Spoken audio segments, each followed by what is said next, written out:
Hey folks, this video is a continuation of the previous one. We eventually talked about and defined electric potential, which is another name for that is voltage. And I rewrote the equation, the first of two equations that we're going to have for voltage. It's the integral of E dot ds. And if you remember, if E is constant, you can say just E dot delta S or delta X or delta Y, or whichever way you happen to be moving within the field. Okay. And I also want to mention units again really quick. Okay. So if you look up here, okay, we said that a volt, hold on one second. There we go.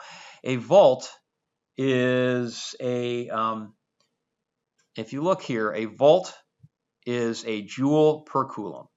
Okay. So let me write that down really quick. So a volt is a joule per coulomb, or if I solve that for joules, a joule is a volt times a coulomb. Okay, and we're going to talk more about that in a sec.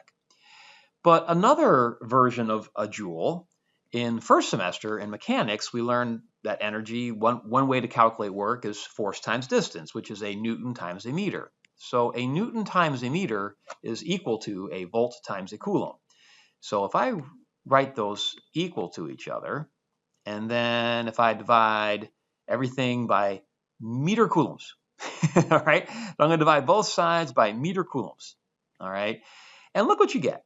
You get a volt per meter is a Newton per coulomb. Now, I bring this up because a Newton per coulomb you were familiar with from the previous two chapters. That is the unit for electric field. That's E.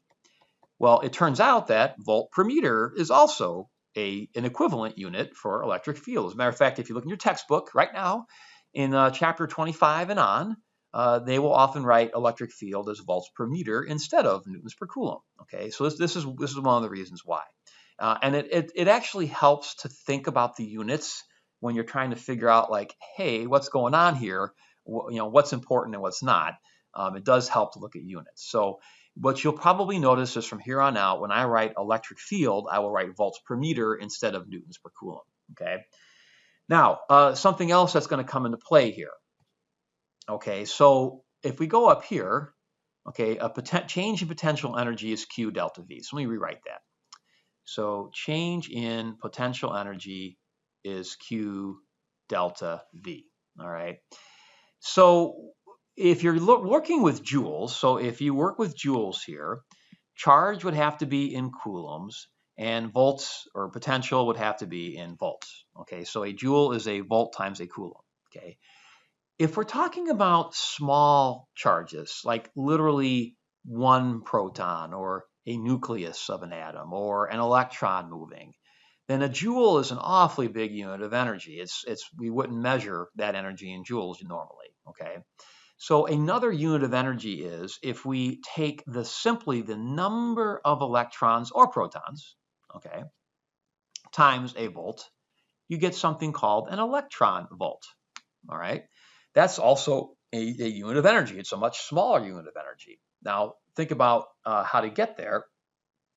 What's the charge of one electron or one proton in coulombs?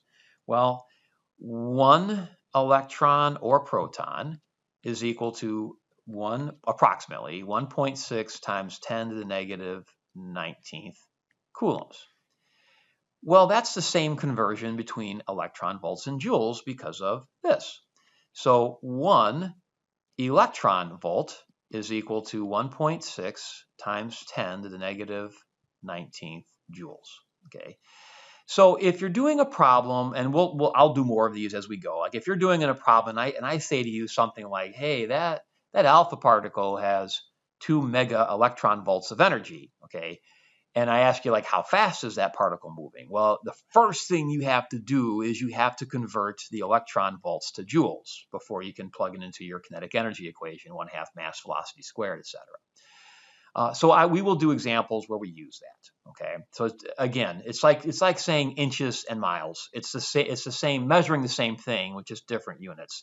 The miles would be like a joule, and the inches would be like an electron volt. It's the same idea. Okay. Now, let's talk a little bit about conceptually what's going on with all this stuff. All right, so let's say that I give you an electric field. I'm going to make this picture pretty big. We're going to draw all over it. Okay, so let's say here's an electric field. Let's say it's constant, and let's say it's 100. And I'll use the volts per meter now. Okay, it's 100 volts per meter. Okay, and let's say I put a positive charge in that of let's say 1 coulomb. Okay, for now. So I put a positive 1 coulomb charge into that field. Well, first of all, if I ask you how much force that charge experiences, well, that charge is going to experience a force to the right, and that force would be QE, so it'd be 1 times 100 or 100 newtons. Okay. Now we're going to start moving the charge around. Okay. So let's say I move that charge. We'll call this location A. Let's say I move this to location B. All right. What happened to the electric potential, aka change in voltage, and what happened to the energy? What was the change in energy, potential energy? Was it positive or negative? Okay. So if I move from A to B, all right, am I going with or against the field? Well, we moved with the field. Oh, and by the way, let's throw a number on this distance. Let's call it 2 meters, just to throw a number on it. So if we go from A to B, we're moving with the field. Okay, well, look at our equation here for change in voltage. If I go with the field, this dot product is positive, but then I got a negative out front. So I'm going to lose volts. Well, how many volts do I lose? Well, if I call A 0 volts, I'm going to lose. Now, because the E is constant here, I don't have to do this whole integration thing. I just take E times ds, which is 100 times 2. So this would be negative 200 volts. So going in this direction is a negative change in voltage. You've lost volts. Now, by the way, let's go look at location C here. Let's say that is also 2 meters from A. Okay. Well, if I go that way, I'm going against the electric field, right?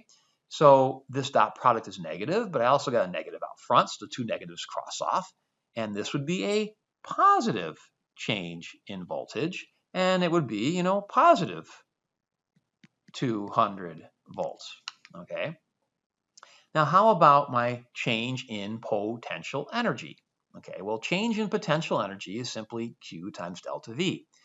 So if I go from A to B again, all right, then I have I have lost potential energy because delta V is negative and Q is positive.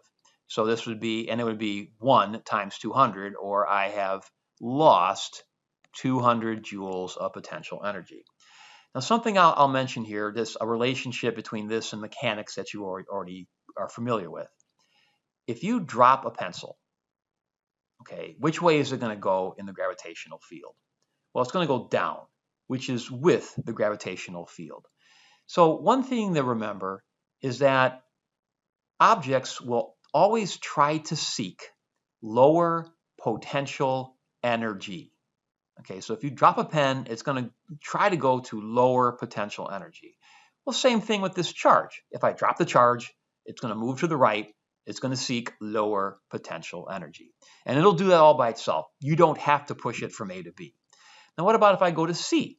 Well, if I go to C, delta V is positive and Q is positive, so Q delta V is positive. So this would be a positive 200 joule change in potential energy. That would be like if I said lift a pencil to the ceiling. Well, it's gaining potential energy, and it doesn't want to do that by itself. Like, you have to actually do some work on it to get it to happen, right? So that would be a positive change in U, potential energy. Okay.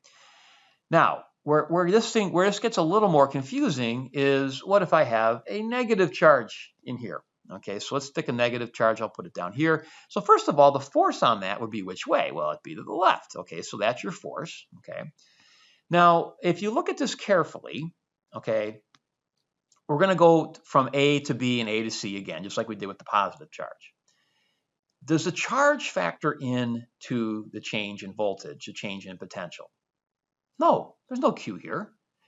Voltage, or change in potential, simply depends on where you're at in the electric field, your location in the electric field. So going to the right is still a negative change in V, okay? So you're still losing voltage if you go to the right, and if you go to the left, you're still gaining voltage. Okay, so to the right over here at location B, that would still be negative 200 volts, and over here it'd be positive 200 volts. Okay. Now, the other thing I'll mention is, what about work and energy? Okay. Well, change in potential energy. Let's go from A to B. So if I look at delta U here, is that positive or negative? Well, delta U is Q delta V. Well, delta V is negative going to the right, and we have a negative charge moving, so that's also negative. So two negatives multiplied together gives you a positive. So this would be a positive delta U. It would be positive 200 joules. In other words, that negative charge, it doesn't want to go to the right. Okay, you have to do work on to get it to go to the right. It's gaining potential energy because you have to push it to the right. Okay. On the other hand, if I let it go, which way is that negative charge going to go? Well, it's going to go to the left. That is a negative delta U. Now again, delta V is positive, but since Q is negative, you have a negative times a positive, so you get a negative delta U. In other words, the negative charge will fall against the field, which I know is a little confusing. All right, so that's a little confusing, I know. So that's one difference between mechanics and electrostatics. In mechanics, you only have positive mass, right? Pencils always fall toward the ground. For charges, though, we have opposite charges. We have positive and negative, and they'll do different things. But both the positive and negative charge will always seek lower potential energy. Okay, so that's one thing to remember, is they will always seek lower potential energy. All right, in the next video, I do a little bit of numbers with you and a little review from the previous couple chapters. I hope this was helpful, and thank you very much.